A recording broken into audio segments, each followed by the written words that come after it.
Hey everyone, thanks for tuning in. In this video, I want to show you a process that you can use to find your purpose in life. And I'll also explain why this is by far the highest leverage thing that you can do to increase your success in social life and build lasting relationships.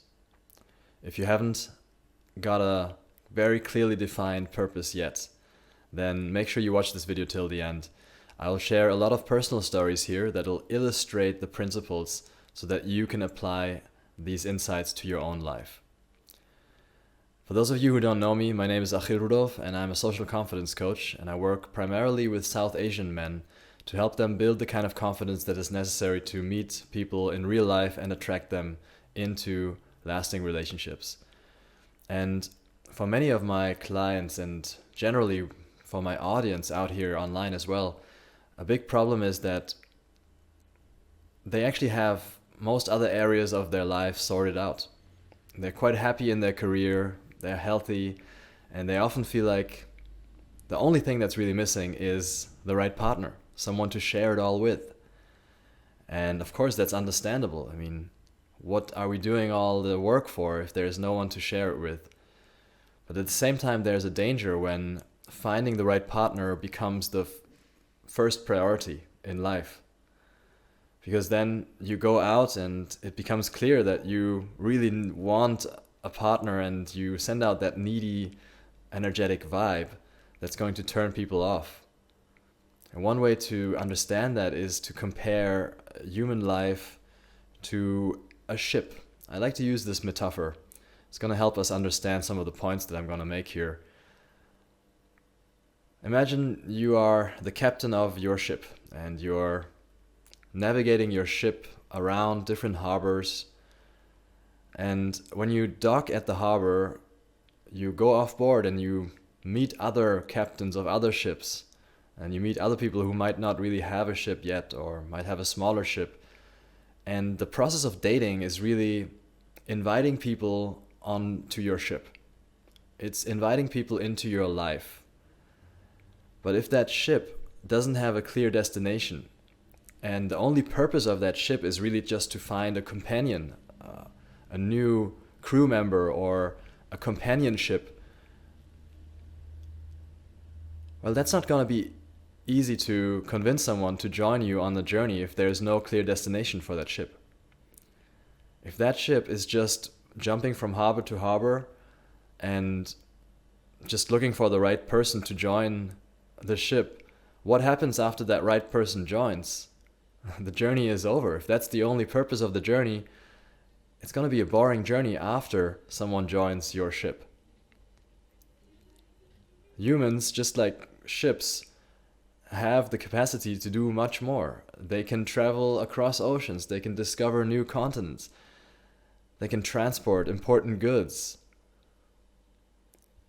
And if your ship is not fulfilling its potential, it's not going to be a very interesting ship to join. It's not going to be an exciting journey to be on. Also, when you are single and you're trying to attract the right partner, the right partnership, it's going to be much easier to attract another cool ship to go along with yours, to join your armada, if you are really in love with your ship and you really like your ship. And the best way to fall in love with your ship, with your life, is to put it on an amazing mission, to make it do some adventurous, exciting stuff, and set an ambitious goal for it. Because once you do that, even if your ship is not ready for that mission yet, you will start working on the ship. You will actually develop the ship into the best version of this ship so that it can accomplish that ambitious mission. And that process will make you fall in love with your life, because in that moment you and your ship become a hero of the story that has a clear goal, which is your purpose. And before you have that kind of purpose, there's not even a lot of meaning in good or bad ship, because the ship serves a certain purpose and good and bad are only defined in relation to that purpose. And if your ship is just sitting around, you will be confused. You don't really know what to do with it, how to paint it, what equipment to put on top of it. So having a mission helps you, first of all, attracting people who are interested in joining an exciting mission, and those are the people that you want to attract. You don't want to attract people who just want to sit in a ship, in a harbor, and that's it. It's also going to help you fall in love with your ship because you start improving it, and you're going to improve it in the way that actually makes sense for the mission, for the purpose. And the word improving will only become meaningful once you have that purpose. It'll help you make decisions and motivate you to turn your ship, your life, into the best version it can be. Now, this purpose, it doesn't have to be something crazy ambitious. It doesn't have to be crossing all the seas and going to another planet. It can be something simple, but it should be something clear. Building a family in this day and age is already a really big project. It can be one's purpose, to build a beautiful, loving family. It can't just be finding the right partner though, because that would mean the journey would stop. And it needs to be clear, it needs to be written down, it needs to be explicit. You want to be able to articulate your purpose in a few sentences. For me, my purpose is to build the world's leading social confidence coaching company. And I can say that in my sleep. It's the first thing I think of in the morning. It needs to be compact like that so that you can always remember it and remind yourself of where you're headed. But of course, the big question arises how to find one's purpose. And here I want to dive into some personal stories because it's of course way too complex of a topic to give you a checklist, action step list. And so instead I will share how I discovered my own purpose, and every time we hit a certain story I will also make sure to tell you the underlying principles. So the last time I asked myself this question about purpose in a very deep way was when I was already pretty far in an academic career.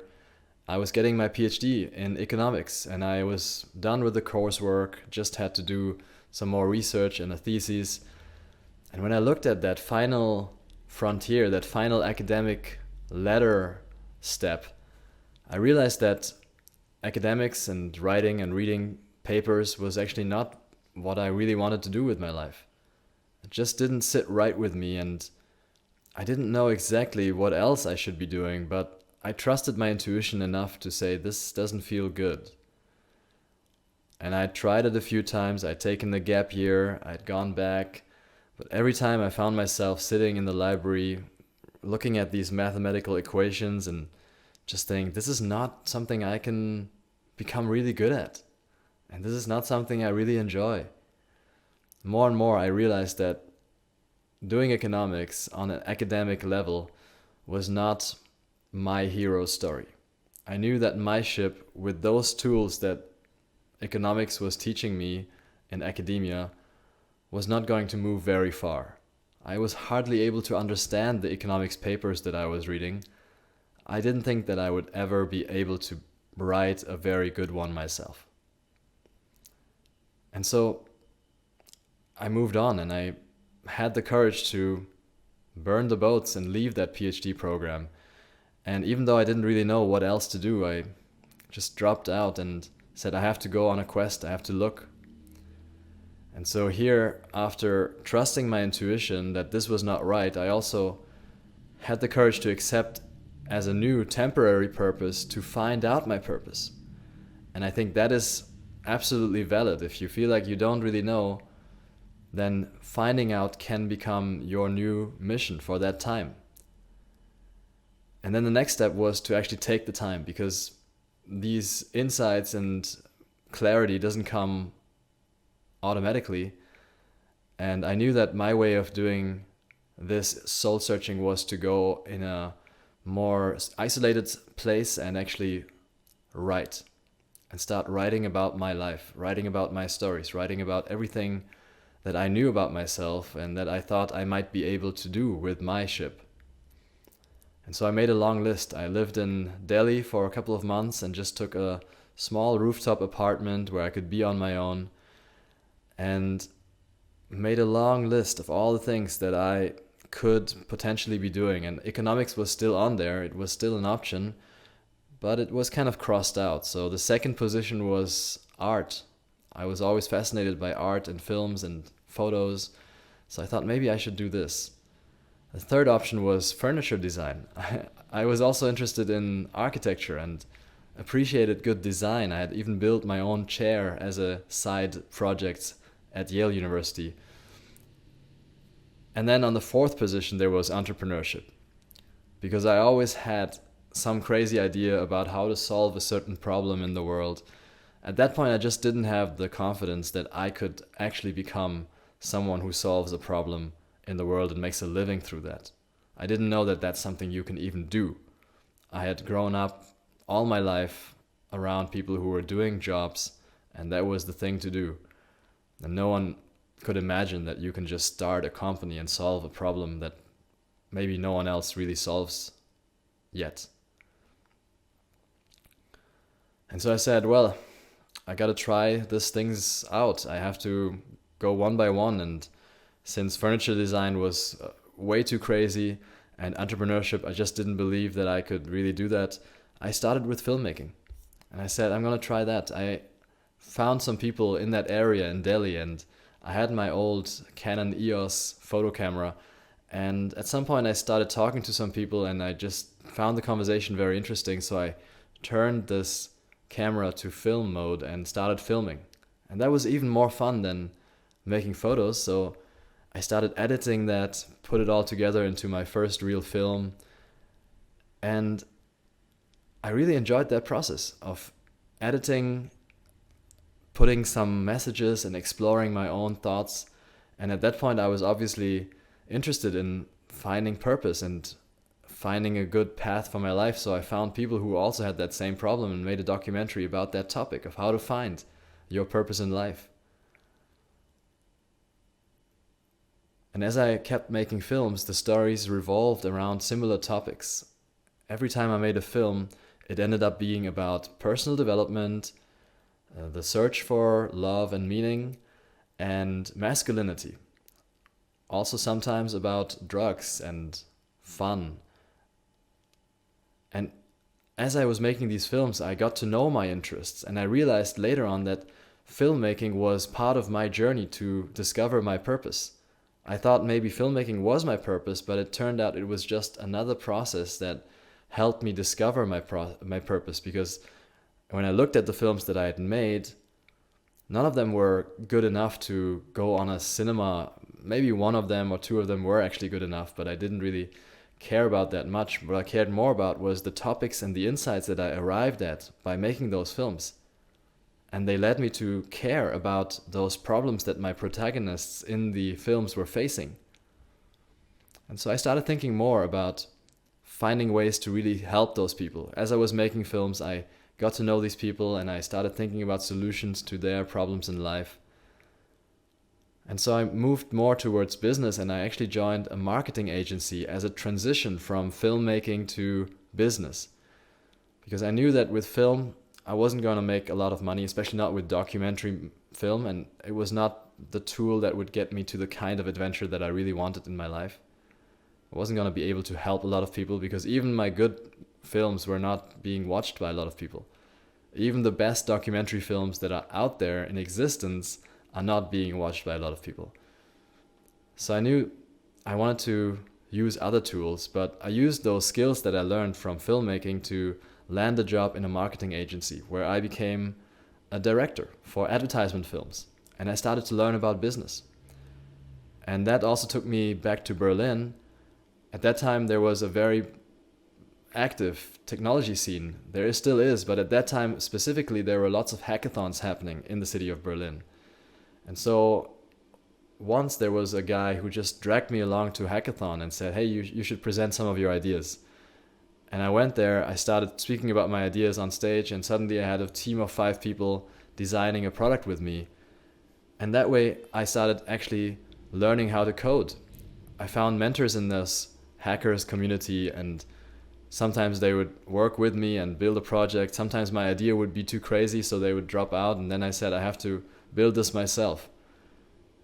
I started building fun websites, and they went back to those problems that I had myself in my life and that I observed through all the filmmaking and observations that I had done. And one big topic that I was still extremely interested in was public transport, how to make it more social. In general, how to make public spaces more social. One problem that I was facing was that my colleagues at that marketing agency were starting to grow a bit boring on me. I didn't really enjoy hanging out with them too much after a while. And so I built a website where you can match up for random lunch matches with people in the same area. Instead of going to lunch with your colleagues, in that website you could sign up and you would be matched with a random lunch partner. And in the beginning, that random lunch partner was just always me. So I got a lot of amazing lunches and learned more about this area of using technology to bring people together. But all those startup ideas and all those websites, they didn't really take off. And even though I won some of those hackathons, and even though one of the hackathons actually paid me money because it was an airport association hosted hackathon, and airports were paying me to build an application to bring passengers together at the airport, all of these projects didn't really go through. And so I ended up going back to employment, but now I had software skills. Now I knew how to build web applications and mobile apps. And so I easily got a job in a tech company.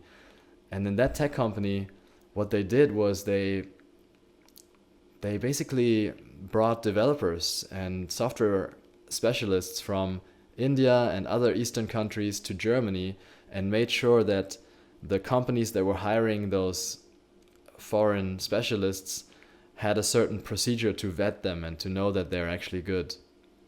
And so through that job, I realized that there were all these people from other countries coming in, highly specialized, highly skilled people and smart people. I didn't really know that before. I wasn't really aware of that.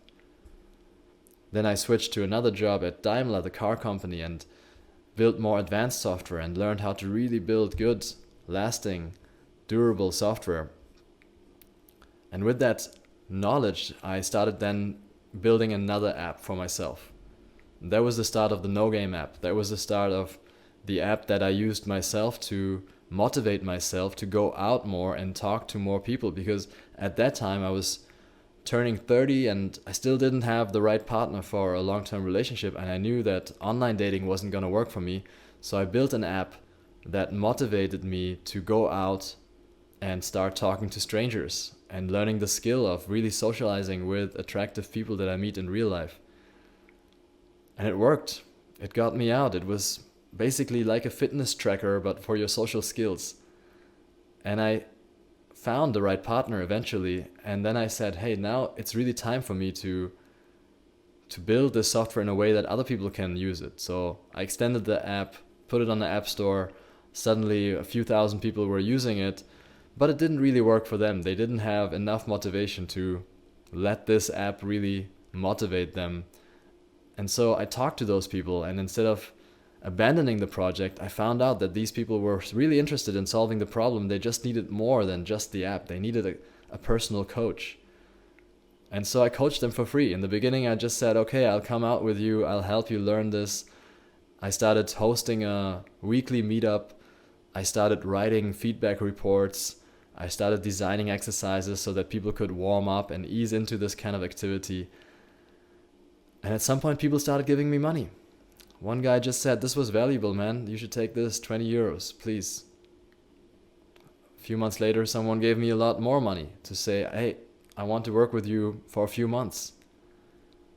And so I ended up transitioning from this whole software digital model to a more coaching model, where I didn't just give people software, but I also gave them personal support. I gave them content. I gave them in-person coaching. And then it worked. So the principle here is that you want to just start with the next step, because that will often be very clear. Once the NoGame digital application didn't work, I didn't just give up there. I said, well, what's the next step? If that digital tool alone doesn't work, then let me see if I can help people one-on-one. And I think every entrepreneur in the world should be in love with the problem and not abandon the project just because one solution doesn't work.